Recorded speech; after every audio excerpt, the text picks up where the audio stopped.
Bonjour et bienvenue dans le sommet Alimentation et Santé. Je suis ravi d'accueillir aujourd'hui Anne-Gaëlle. Bonjour Anne-Gaëlle. Bonjour Loïc. Donc, Anne-Gaëlle, tu es psychologue spécialisée dans le surpoids et dans l'obésité et tu proposes en fait des accompagnements pour aider les personnes à surmonter cette période de leur vie. Oui, voilà. J'ai un livre, un journal de bord de la Renaissance qui leur permet déjà d'être un guide. Ouais. Et puis, je propose des accompagnements en ligne de façon digitale, donc sous forme de plateforme d'accès à des vidéos, mais aussi de téléconsultations individuelles, téléconsultations de groupe, pour permettre aux personnes qui sont vraiment avec un surpoids significatif ou qui sont en obésité de sortir de cette problématique de poids et de vivre une nouvelle vie. C'est pour ça qu'on parle de renaissance. D'accord, donc ça c'est sur ton site bariatine.com. Oui, voilà. C'est sur mon site. Je vous mettrai toutes les références juste en dessous. Peut-être avant de commencer et d'aborder les différentes dimensions à prendre en compte en fait quand on cherche à changer de poids, quand on est dans ces situations de difficulté, peut-être nous expliquer un petit peu ce qui toi t'a amené en fait à te spécialiser en fait dans ce domaine-là. Oui, alors j'ai eu une première vie professionnelle et puis à un moment donné j'ai eu envie de changer. Et c'est vrai que la psychologie, c'est quelque chose qui m'a toujours beaucoup attirée. Donc j'ai refait des études pour être psychologue. Et en fait, je me suis tout de suite tournée vers les questions de poids parce que c'est quelque chose que j'avais vécu à titre personnel. Un membre de ma famille a des troubles du comportement alimentaire. Et moi-même, j'avais été en colocation avec une amie qui était anorexique. Donc ça me touchait beaucoup. Et je me suis rendu compte qu'en fait, il y avait énormément de choses, mais à la fois, il y avait tout et rien. Et en matière de psychologie, pour accompagner les personnes en surpoids, il n'y avait pas grand-chose. Et du coup, je me suis tournée vers ça très naturellement.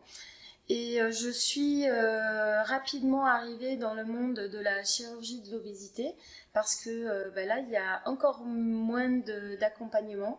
Et je me suis rendu compte qu'il y avait une très grande souffrance de la part des personnes obèses et que c'était accompagné par personne et je me suis spécialisée là-dedans et c'est un vrai plaisir. Ça fait 9 ans maintenant que je fais ça et c'est un vrai plaisir tous les jours parce que quand je vois tout ce qu'on peut faire et comment on peut amener les personnes à sortir de cette presque non-vie, j'ai envie de dire, et de retrouver une santé, de retrouver un rapport à l'alimentation beaucoup plus apaisé, beaucoup plus serein et de s'investir dans leur nouvelle vie, c'est vraiment plein de satisfaction.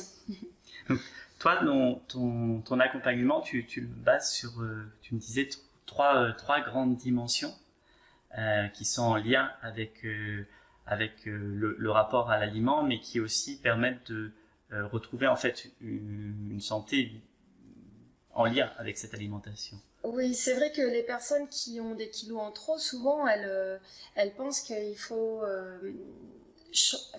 avoir des règles très précises, des règles alimentaires très précises et que c'est en faisant un régime qu'elles vont perdre du poids. Donc souvent, le premier réflexe quand on veut perdre du poids, c'est aller voir une diététicienne, un nutritionniste ou bien opter pour des régimes et aller dans une salle de sport. Donc là, il y a 2 dimensions qui sont prises en considération, l'alimentation et l'activité physique, mais il en manque une troisième, c'est la psychologie. Et dans l'accompagnement que je propose, c'est vrai que je rajoute ça, c'est-à-dire que je pars du triptyque, être bien dans sa tête, être bien dans son assiette et être bien dans ses baskets. Et tout l'accompagnement, il est élaboré à partir de ça. Parce que l'un ne va pas sans l'autre, ni sans le troisième. Oui, le prendre en compte son assiette, prendre en compte l'activité physique, ce sont 2 choses qui sont effectivement importantes, mais ça se fait aussi dans l'état d'esprit dans lequel on est au moment en fait où on veut changer. Je vais prendre un exemple très simple.